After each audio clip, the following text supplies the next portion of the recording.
Welcome to Belmont Poetry Night. I'm Monica Korde, your host and the Poet Laureate of Belmont, California. We meet on the third Tuesdays of every month to celebrate the spoken word as makers, listeners, and admirers of poetry. We come with featured guests sometimes and an open mic always. We may still not be at our favorite physical venue, the Belmont Library, but since the pandemic, we have transitioned to this virtual space. And I'm grateful this allows us to welcome poets and listeners from across the globe. Thanks for joining me and zooming in. And please share in the chat to tell where you are joining us from. It will be lovely to hear that. With tonight's poetry evening in the theme of poetic justice that I bring to you all, I hope to honor Black voices, Black culture, and Black lives in commemoration of the Black History Month. And to begin with, I'd like to offer this poem by writer and activist Sonia Sanchez. This is not a small voice you hear. This is a large voice coming out of these cities. This is the voice of Latanya, Kadisha, Shaniqua. This is the voice of Antoine, Daryl, Shaquille, running over waters, navigating the hallways of our schools, spilling out on the corners of our cities, and no epitaphs spill out of their river mouths. This is not a small love you hear. This is a large love, a passion for kissing, learning on its face. This is a love that crowns the feet with hands, that nourishes, conceives, feels the water sails, mends the children, folds them inside our history, where they toast more than the flesh, where they suck the bones of the alphabet and spit out closed vowels. This is a love colored with iron and lace. This is a love initialed Black genius. This is not a small voice you hear. Thank you. And thanks to Sonia Sanchez. As many of you may know already, Sanchez was a leading figure in the Black arts movement. And this poem celebrates the power of Black individuals and communities whose collective voice is described as the river here. And I admire Sanchez's voice here that recognizes and praises Black resilience, which is also what we are celebrating tonight. And to further this celebration through poetry and conversation, I have with me a powerful spoken word artist and my featured poet for this evening, McTate Stroman II, and I'd like to introduce him. McTate is a spoken word artist, guest lecturer, and motivational speaker.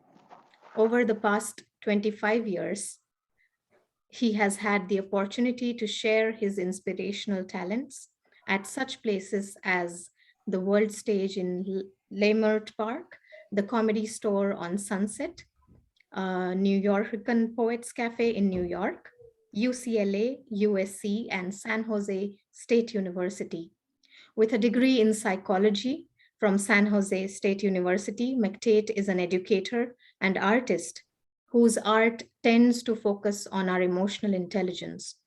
As an educator, he counsels students and parents on the budgetary cost of education as he interprets and explains federal, state, and district regulations, requirements, policies, and procedures. McTate is the host and founder of the long-running First Thursdays open mic held at the beautiful Euphrat Museum on De Anza College campus. As an artist, McTate shares his thoughts and feelings in hopes of being an exemplary source of inspiration, which you are, McTate. Welcome. Thank you for having me. Thank you for having me. I would like to start off with a drum call. I am outside in nature, and at EVC campus, and I want to keep myself warm and make the vibe warm.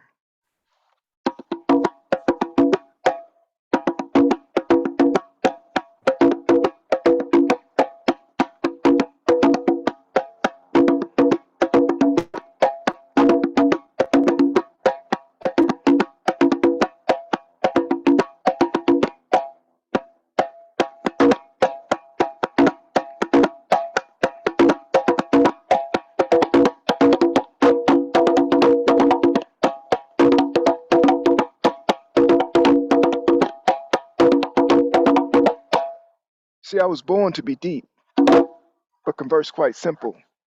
I stay alive and I strive as long as fluids in the temple. To create and meditate in the hills where the wind speaks, through the valleys and peaks. Oh Lord, thank you for allowing me to dig deep into the earth for the birth of new wisdom, to project intellect and manifest charisma, to flow and make sound pound like a conguero. Commit with the mind in due time, the rest shall follow. Because you see, it's poetry I choose, once influenced by Langston Hughes. Short stories by Leroy Jones, Amari Baraka. You see, it all depends on the mood. Said it all depends on the mood.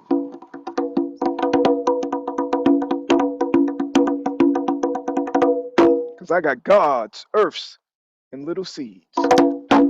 Homies, cronies, and a few enemies. Mommies, poppies, and aunties.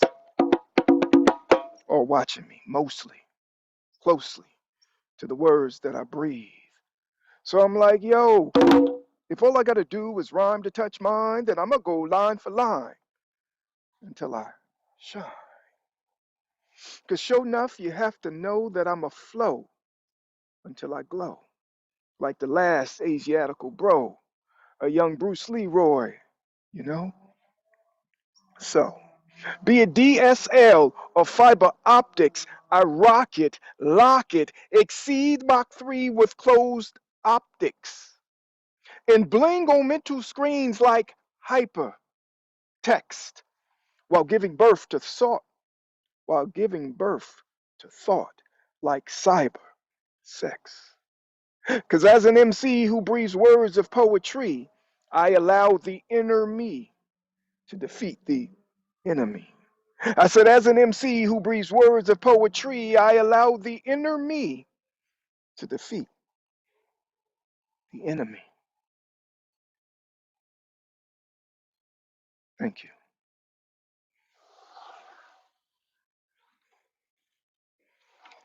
Oh, Fantastic, McTate. That was so amazing. appreciate it. Appreciate it. Yes. This next piece comes from an album that I put together, my first poetry album, spoken word album. I definitely encourage you all to get it. You can find it on Amazon and Apple Music. It's entitled When I Say Hip Hop.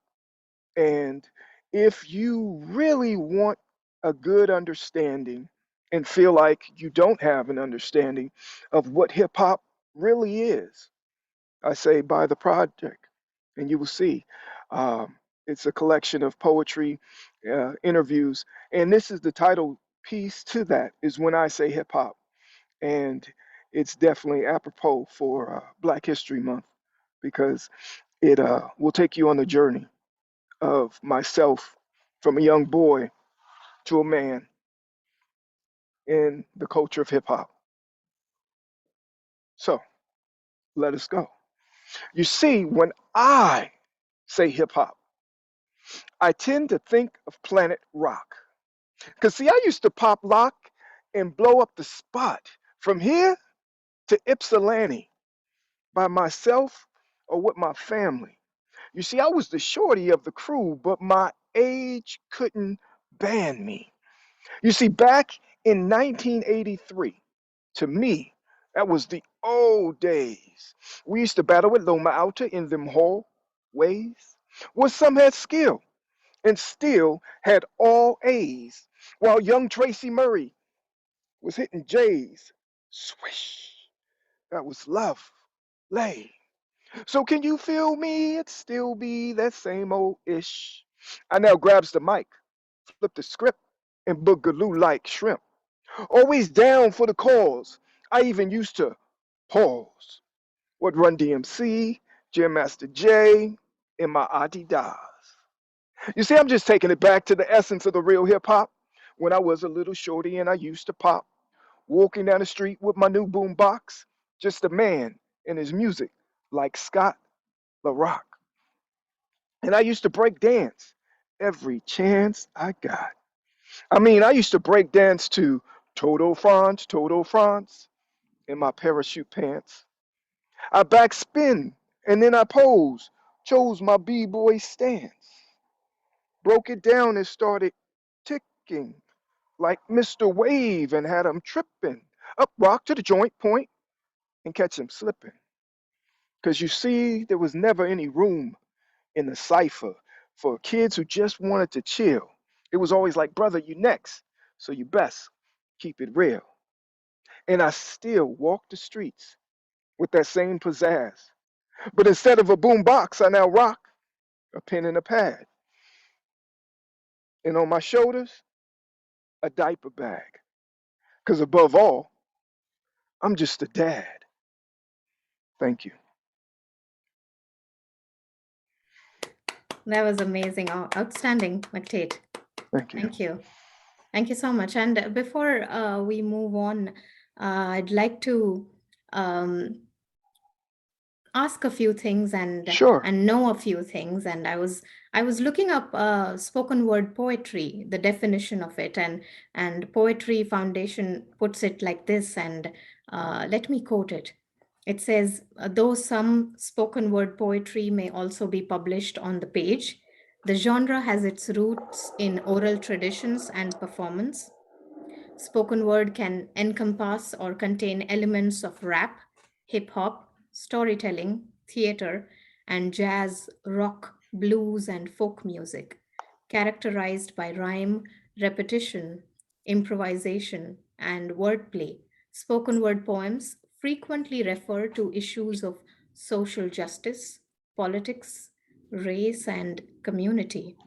And we heard you uh, with both your pieces that you shared right now, and with the one which says when I say hip hop.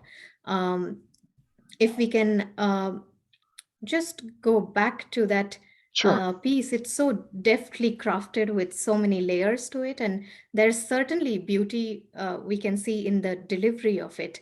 But if we can hover over it a little longer as to um, if you can take us Sure. through the beauty in language it offers, especially in terms of the cultural allusions in your poems. So, for instance, this one says, "Not only do I hear names like Ypsilanti or Loma Alta, but Hmm. some words that you use. What did you mean when you said boogaloo like shrimp?" Yes, yes. Well, let's talk Loma Alta. I grew up literally on the foothills of the Angeles National Crest Forest in Altadena, California. And there's a street, Lake Avenue, and at the very top of Lake is Loma Alta Street, and that's the street that I grew up on. So I and my elementary school was Loma Alta Elementary School. That was there. And as a young hip hop artist, we went on a family trip to Michigan, and that was a common denominator, which is hip hop is about unity as well. And so it unified me with cousins that I didn't know, and they lived in Ypsilanti, Michigan. And though I was young, you know, uh, like I said, I was the shorty of the crew, but my age couldn't ban me. They couldn't deny that I had skill and talent. So I wanted to weave that in, and to say that I boogaloo like shrimp. There was a movie Breaking, and one of the heroines of the movie. His name is Turbo, but his real street name or breaking name was Boogaloo Shrimp. So I like to pay homage to the actual artist, Boogaloo Shrimp. So I say, I still Boogaloo like shrimp. Yeah. That's interesting. Yeah, it's really cool how you are celebrating all these names and places through the poem, and you're also using certain brand names like Adidas. If you can shed Yes. more light on that. Yes. Uh, One of the biggest staples in hip hop is, fashion. And Adidas, really has its place in hip hop, but it even goes even further. Many people don't know. Um, I went to the Holocaust Museum in Los Angeles, and they tell the story about the Dassler brothers. And so it's Adolf and Rudolf Dassler. And what they did was they were German, uh, shoemakers, and they made the spikes for Jesse Owens that he when he won his gold medal in the Olympics when it was in Russia. So I mean, in Germany, and so it they've been doing that. They really believed in you know the equality of man, and so for them to spawn off into Adolf Dassler went on to make his own shoe company, which is Adi, which is his nickname, and Das, as in Dassler, which is Adi Das. So Adidas is really Adi Das, and so it's paying homage to that as well and carrying along that tradition and that history, you know. So I feel like, Right. as a hip hop artist, and then when you spoke about spoken word, Hmm. it really resonates with me and my art trajectory because I came out of hip hop in the early 90s and decided to be a poet. And I found spoken word the same time I found my voice. I happened to be shopping for microphones.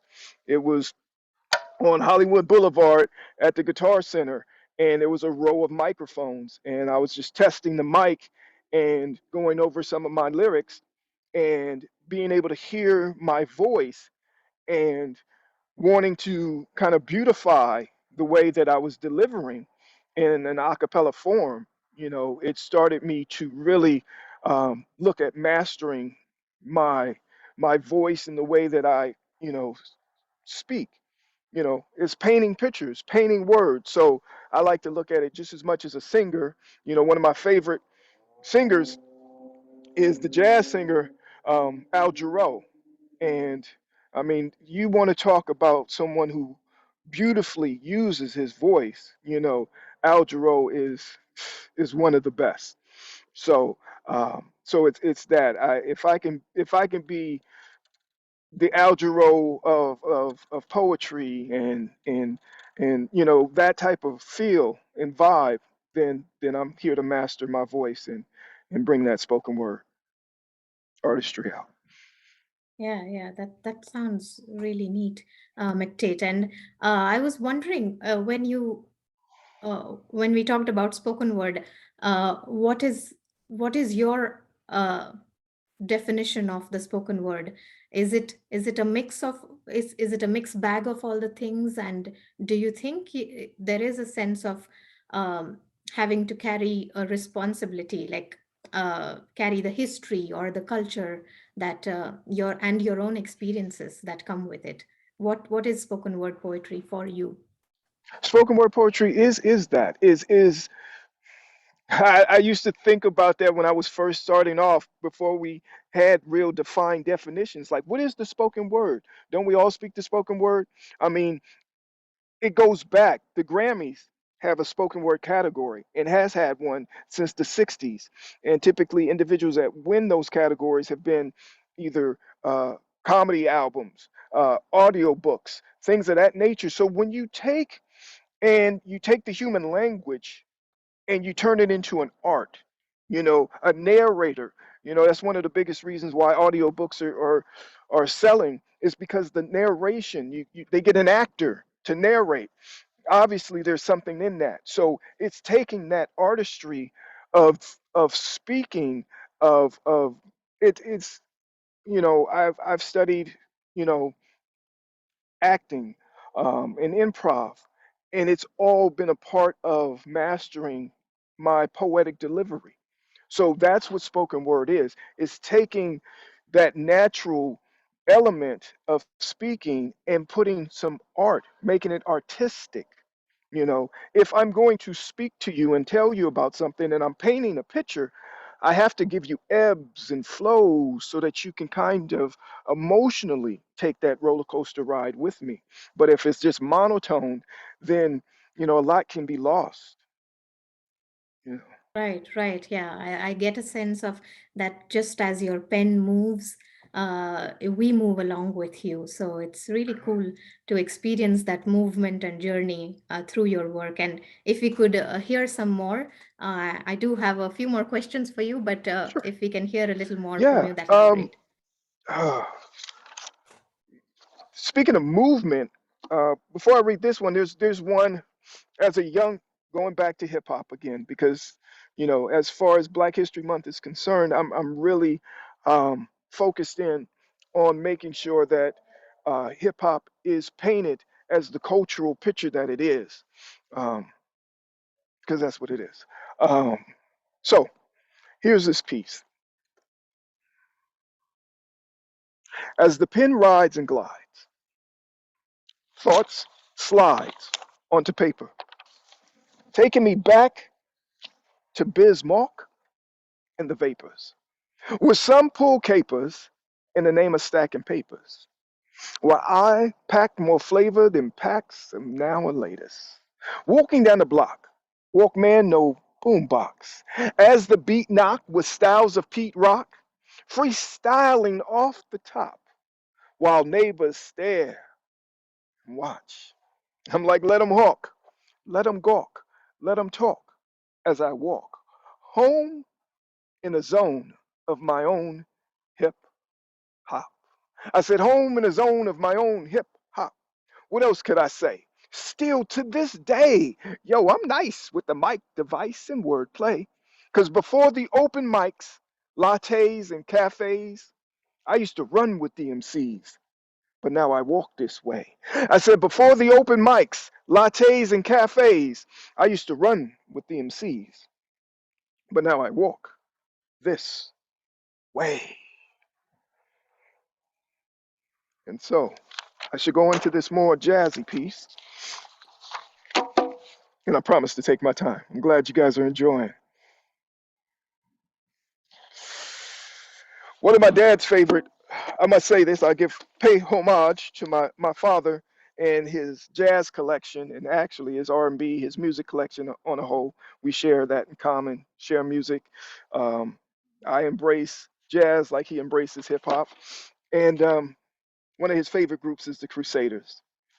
And I was listening to the Crusaders and I wrote this. On a crusade while listening to the Crusaders, as I savor all of the music flavors, from Joe Sample and them, dance my pen, as I allow the rhythm and words to touch nerves so melodic, breaking out of the mental prison of algorithms, where thoughts become robotic, misspoke emotions through emoticons, so hypnotic, SMH, like I no longer think about it. Taking back my humanity, the balance between unsane and insanity, overstand. If I have a problem with a man, it's the man in me, because I am only destined to live out my destiny.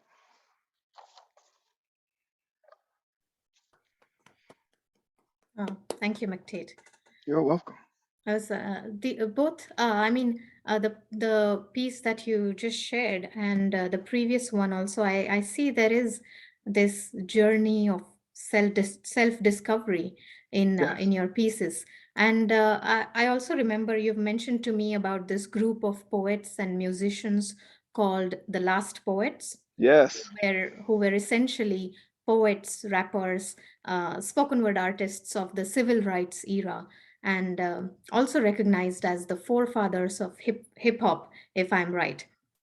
Hmm. And I was watching their performance on YouTube, where they trade poems over reggae orchestration and the Congo drums, like you are playing one. And their art is sort of reminding a new generation of hip hop's roots in protest poetry. So, seeing that both spoken word and hip hop are about speaking truth to power and lifting up the voices and narratives that are often silenced in our society. We still find that all spoken word poetry is not political or a social inquiry into something, and it can also be personal, intimate, and as diverse as any other art form in its expression. So, along with the last poets, which other poets or artists have inspired you, and what is it that you would like your listener or reader to know through the poetry you make? Oh, the artists that have inspired me, one, as we mentioned, the last poets, definitely. There's another group that came out of the California called the Watts Prophets from that same era. They have been very inspirational. Langston Hughes has been an inspiration to me. I love his writings on Simple. He has a character called Simple. He wrote a few plays with Simple. Simply Heavenly, Simple Finds a Wife, and I love the simplicity of of of his character and the depth of it. You know, um, and even hip hop artists. KRS One. Knowledge reigns supreme over nearly everyone. Is a great artist. Rakim is a great artist with a great pen. Um, he helped me find, knowledge itself and spirituality. Uh, Same as Karis One. Like those individuals, we're finding that our modern day hip hop artists are poets. I mean, you know, it- it's poetry. Rhythmic American poetry, RAP, rap, rhythmic American poetry, and yeah, those individuals really inspire me. The last poets there was a saying that I took out of them: uh, "Die for a cause, not just because." And I remember they asked me in high school, my senior year. They asked everyone to put a quote in the yearbook. And so what I did was, I just like any hip hop artist, I did a remix, and I took that quote and I said, "Live for a cause, not just because."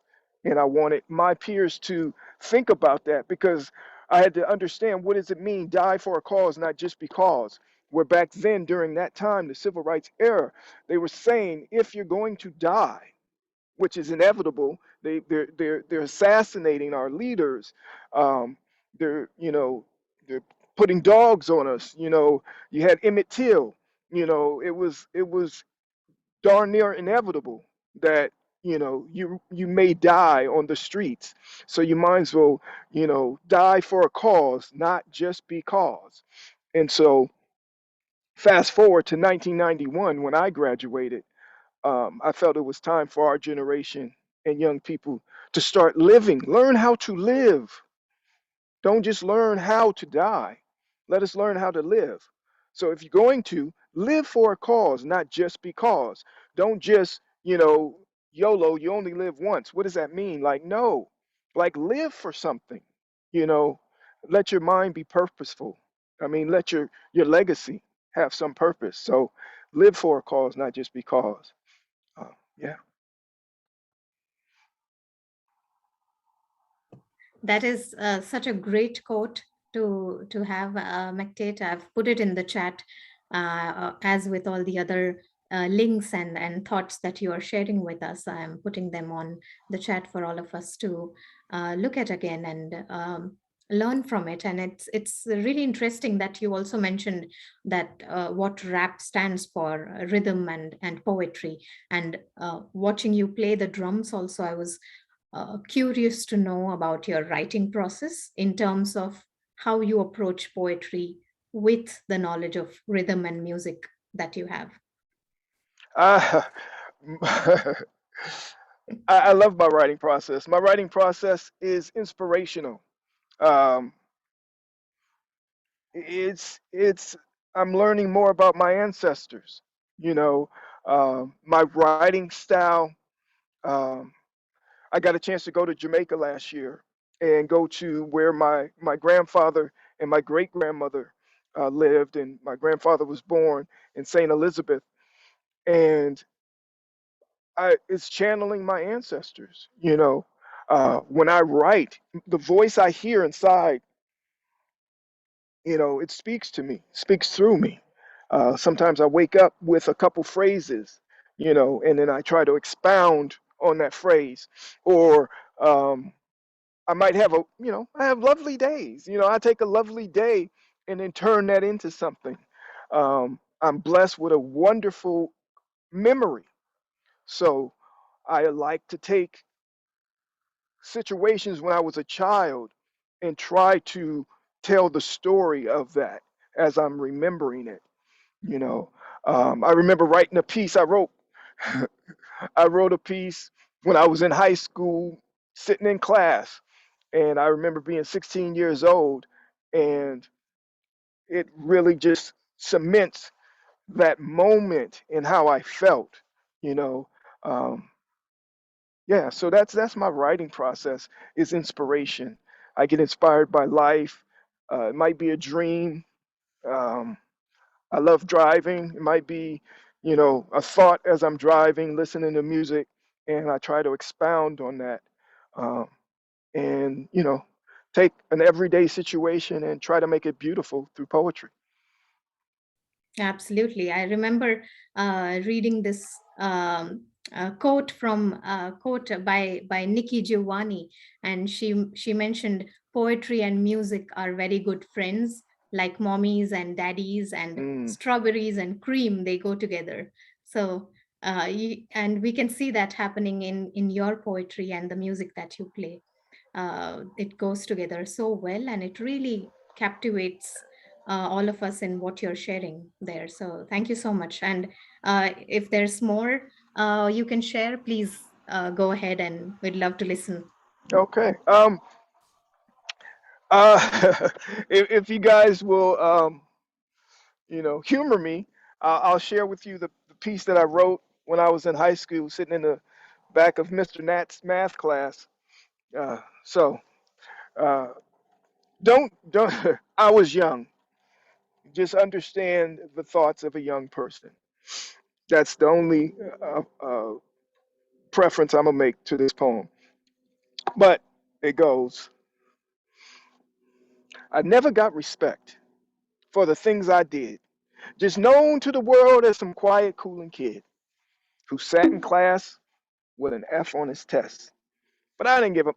With only 9 minutes left, six, now three, ding goes the bell. Forget it. Now I'm free. With 7 minutes of 40, I sit and I chill. 86 the bottle before I'm revealed. Head to class with a buzz type of smirk. My teacher's on my gym because I didn't do the work. She turns her back and then skirt out the class, down the hall, straight to the gym, threw on my Air Jordans, and I bawled. So that was that one. And this one is really dear to me. It's a poem that my father, not only did he share his music with me, but he shared his love for thinking, Eastern philosophy, spirituality. And so this poem is was written based around the many conversations my father and I would have uh, in the wee hours of the night. And it's called Sleepwalkers. You see, I had a talk with my father the other day, and we shot the shit about this world and its progress. I mean, sometimes I think it's a test the true game of hide and seek. For I am God, but at times refuse to hear God when he speaks. Better yet, when words are spoken, for God is not he nor she, but life held open. But with this human mind, we often find the urge to see the inside, while the inside's the outside. So just let it slide. Now, you might be wondering, who am I? I'm an ego, that's who. Egotistic and mystic, and like all of you, talented and gifted. For I am you, and you are me. Just as love, war all come naturally. So fly high and dig deep. Contemplate death, and you'll sleep. You see, it was once said that I wasn't a loud talker, but back then, I didn't want to wake the sleepwalkers. Thank you. Oh, this is amazing. Thank you. Thank you, McTate. You're welcome. Uh, I have one poem I'll save for the end if you would like. Sure, sure, absolutely. Yes, we would always want our feature to offer us a poem to go, and that'll be amazing. But I have one last question for you, Yes. since your piece mentioned this memory, brought back this memory of the time when you were in school. You are a poet, an educator, and a motivational speaker. And knowing that you also teach the art of hip hop to the youth, how easy or challenging is it for you to get the young poets or writers to share their voice, firstly on the page and then on the stage? Ah, it's not. It's not. It's because I love to tap. I don't, I used to say this jokingly. I love kids because I was one. And that's the key. I still remember being. That's what they used to call me as a kid in my family. I still remember what that feels like. So, talking to young people and tapping into where they are, because hip hop is only about them, and poetry is about them speaking how they feel and their voice. Mind you, I'm not into a whole bunch of profanity, so we're not talking about that. I want to help them because most of them that are talking like that, and I'm just talking about the airwaves and things like that, but they don't know. I like to help them think about themselves. As I talk about emotional intelligence, talk about you. How do you feel? Like your whole world. Like, you don't have to talk about what's bad. You realize that you and your pen can create the future. If you want to fly in a rocket ship, start writing about flying in a rocket ship. You might find you got a love for science in that. There's so much. So I listen. I listen. I listen. I have I have kids, and the first thing you do with a child is you must learn to listen. If you ever want to get someone to follow and do what you say, you got to first listen. They have to understand that they know that you listen. So now that you've listened to them, then they're willing to listen to you. So, yeah, yeah. Yeah, absolutely, absolutely, McTate. It's so true. All the things that you said, and what great advice. It's so important listening as a part of our everyday. We don't take it seriously, but very very important, even to the art that we make. And oh, I think we have lost McTate, so maybe he's disconnected from the meeting. I'll just quickly pause the recording. All right, McTate. So, a few of the last things that you were saying, and it was, I mean, the pieces that you delivered were really powerful. And I'd just like to briefly open up the floor for any questions or comments before we close the segment. And I encourage all of you to unmute yourself and share your thoughts if you'd like. I would like to just say just a couple of things. McTate, I really enjoyed what you had to say, everything. You were talking about that first poem when you were 16. And, Langston Hughes, his book, Something in Common, which I read many years ago, love that. I liked your talking about Adidas and letting us know how that came about. And Altadena, I've been there. I've been to Altadena, so it all was very, very great to hear. Thank you so much. You are welcome. You're welcome. Yes, indeed. Thank you for your kind words. Love Hello? Altadena. Yes, Oh, hello. oh, as a kid, I'm a student. I love how you mentioned like the idea of emotional intelligence for us kids because like even I am learning how to speak up and have a voice, and I'm so happy that I have to hear it from someone, and you are really inspirational. Like I felt inspired from what you have to say about talk about being me and how, as a kid how I feel, and it doesn't have to be bad, but like inspiring like the future generations about what we can do, and the power of like children that they can change the future is just magical, I think. Yeah, thank you. Awesome. You know what? You are the future. It's this is not a hyperbole. This is it is a literal fact. What you do tomorrow will be what we are doing in the future. So you are the future, and it is very important that you understand that you are intelligent.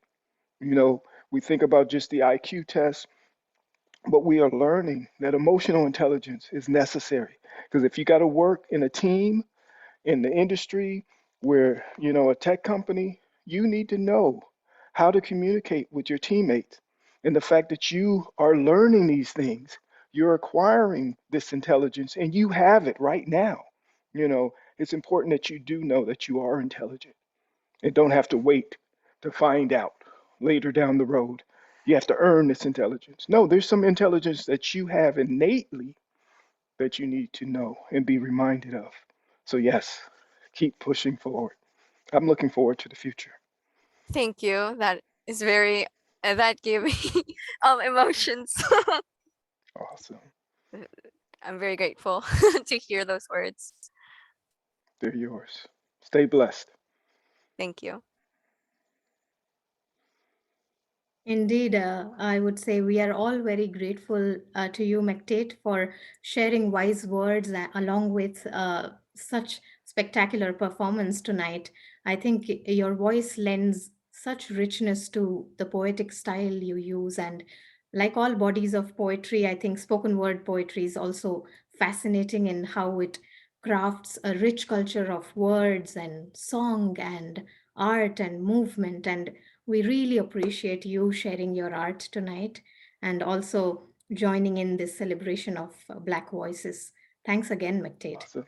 You're welcome. And if I can just ask of you a personal favor, if you can uh, cut and paste the chat because when my computer died, I lost that, and I do find the richness of even Zoom since we can't be in person. I like to go back over and look at the chat that was happening, during and kind of be a part of that as well. So yeah, Absolutely, McTate. Yeah, we yeah, always save this chat, so I will awesome. send it to you. And one of the best praises you got in the chat was once when you got disconnected and you came back. A disclaimer: our one of the open mic readers, he mentioned start again, like start from the beginning. So that was really cool. And with that, we are going to stop recording now. So those of you who are in the Zoom room, please stay online for the open mic segment of the evening. And to the YouTube listeners and the audience, Thanks for joining in, and hope to see you for next month's virtual Belmont Poetry Night. Good night.